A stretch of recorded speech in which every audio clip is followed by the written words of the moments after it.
Buenos días, buenas noches.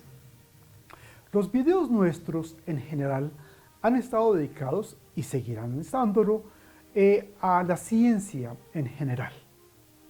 Y entonces en el mundo de hoy ampliamente un discurso que predomina es el de las políticas de ciencia y tecnología, si se quiere, en todas partes, incluso eufemísticamente, ciencia, tecnología e innovación. Esto lo que genera es un manto de silencio muy grande sobre, y ese es el tema que queremos presentar hoy, las humanidades.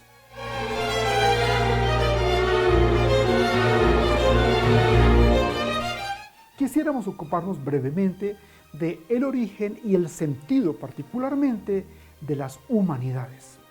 Técnicamente, se trata de los Studia Humanitatis. Para plantearlo en contexto histórico, como sabemos, las humanidades no hablo del humanismo. No vamos a hablar del humanismo. El humanismo es un concepto muy posterior, apenas surge en la segunda mitad del siglo XIX, y ese es otro tema distinto.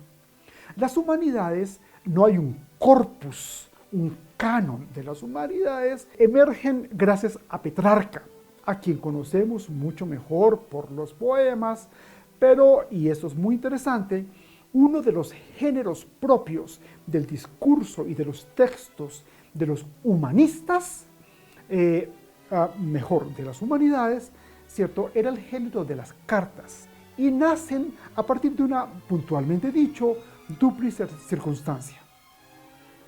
De una parte, el redescubrimiento de las fuentes griegas que habían pasado por alto durante toda la Edad Media, y de otra parte, al mismo tiempo, un muy interesante trabajo filológico en contra de la escolástica medieval.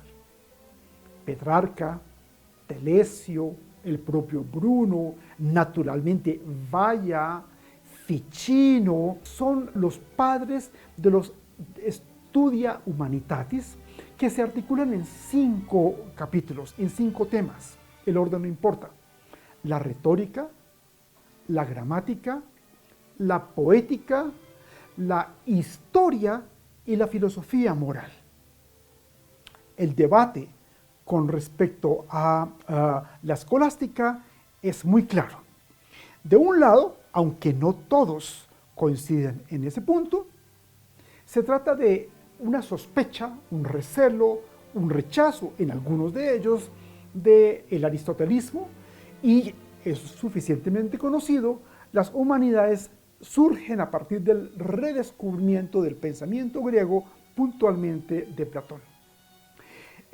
Si lo planteamos en términos históricos, hay una autora, Silvia Federici, que hace más o menos la siguiente lectura. El capitalismo, por tanto, la modernidad, es el triunfo de la contrarrevolución de los movimientos antifeudales que surgen a partir del siglo XII, del siglo XIII, del siglo XIV, etc.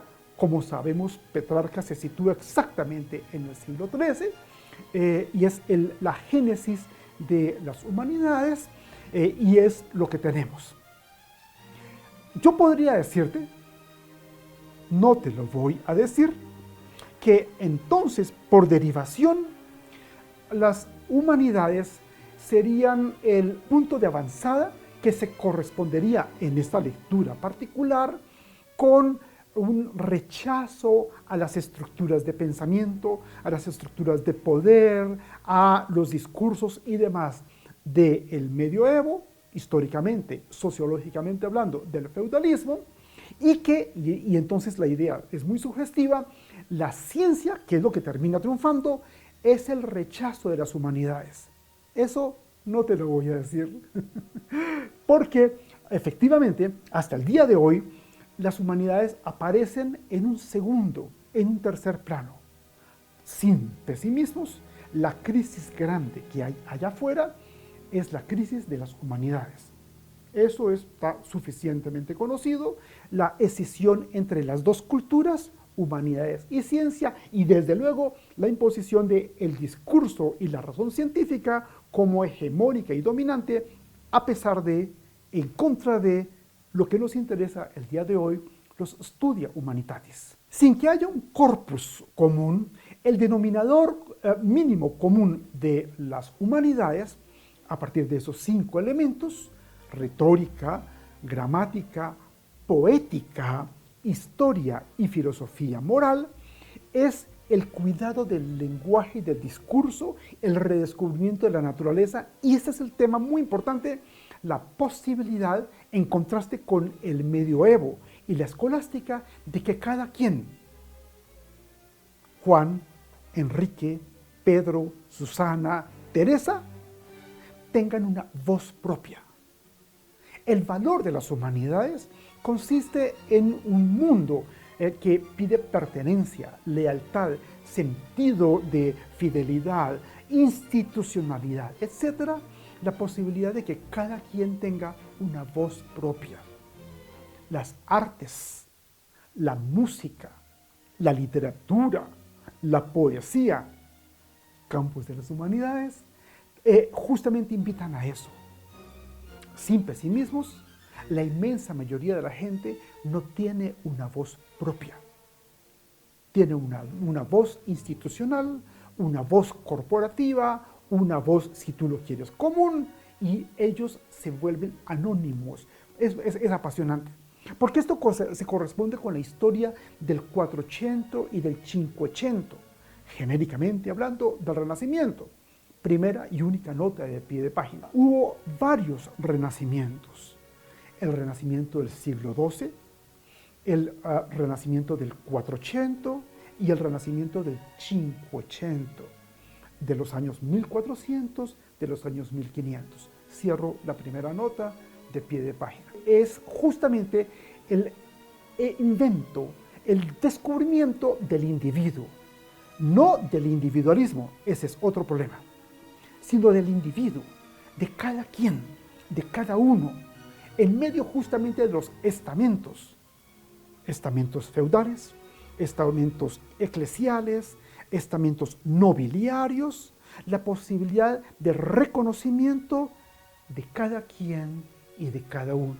Ese es el valor cultural, ese es el valor social, ese es el valor filosófico, científico, si tú lo quieres, de las studia humanitatis. Los autores más importantes ocupan un lugar especial en el cuidado del lenguaje y el manejo del lenguaje. Tú eres muy sensible, eres más sensible que yo al respecto. Gramática, retórica, no es ya el estudio del trivium y el quadrivium como estaba en el medioevo, sino es la posibilidad de pensar el mundo como pensar al mismo tiempo el lenguaje. Existen, genéricamente hablando, distintas formas como nos expresamos y como el conocimiento se sedimenta. El orden no importa.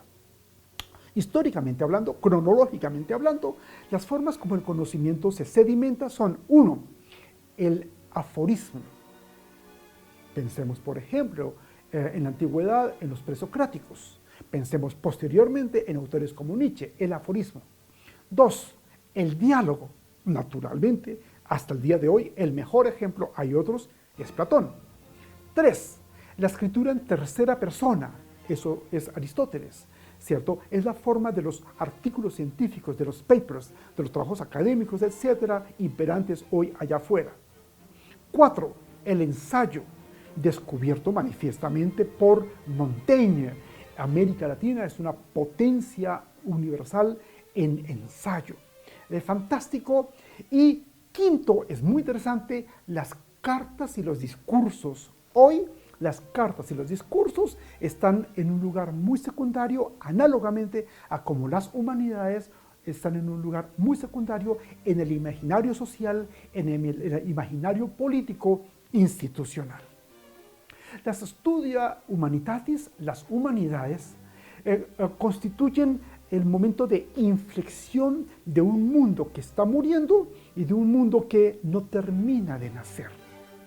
Y entonces, con un grano de sal, cum grano salis, Podríamos considerar que efectivamente en el plano del pensamiento, en el plano de las relaciones con la naturaleza, con los demás, etc., las Studia Humanitatis constituyen una revolución fantástica que va a ser desplazada, que va a ser casi eliminada a partir de, puntualmente, Descartes y otros caballeros que van a imponer una racionalidad científica, la ciencia tal cual. Hay unos antecedentes, Bacon, etc., ese es otro tema. De suerte que la importancia de las humanidades, al mismo tiempo con la recuperación del individuo, al mismo tiempo con la recuperación de la naturaleza, lo que hoy podríamos llamar, sin exagerar, el ecologismo. Eso se encuentra notablemente en los trabajos de Valla. Puntualmente en otro momento nos ocuparemos de ellos, ¿cierto? La posibilidad de tomar distancia frente a los poderes, el que tú quieras. Y muchos de ellos fueron secretarios, porque era la forma elegante, decente de trabajar, ¿cierto? Secretarios en organismos públicos, por decirlo en el lenguaje de hoy, secretarios de príncipes y así sucesivamente, y les escribían las cartas y los discursos. Y entonces la carta y el discurso es un género desenfadado, muy hermoso, desenfadado relativamente a los otros que hemos mencionado, el orden no importa, el diálogo, la escritura en tercera persona y demás. El valor de las humanidades, quisiera sugerirlo, es en la posibilidad, sin, segunda vez que lo digo, presento, por favor, disculpas, caer en el individualismo, etcétera, en el egoísmo, cosas como esas, de la posibilidad de que cada quien recupere una voz propia. Las artes, la literatura, la música nos lo permiten aprender.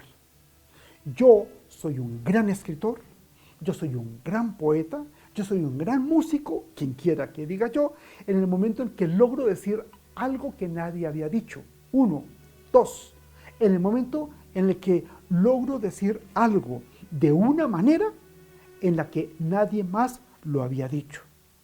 Y esos son justamente los grandes del pensamiento, los grandes de la literatura, de la pintura y así sucesivamente, que tienen una voz propia. El mundo que vivimos es un mundo de las instituciones, sociológica, política, económicamente, se llama institucionalismo y neoinstitucionalismo. Y lo que ellas piden es cualquier cosa menos, una vez más, el valor de las humanidades. Y entonces, claro, entendemos la importancia de la ciencia que lo hemos trabajado en otros espacios, se articula en la pequeña ciencia y la gran ciencia. La gran ciencia es una ciencia eminentemente institucionalizada y corporativizada, ¿cierto? Líneas de investigación, grupos de investigación, programas de investigación y así sucesivamente, que quieren arrojar un manto de silencio, una cortina de humo sobre la importancia de decir, de ver las cosas de una manera diferente.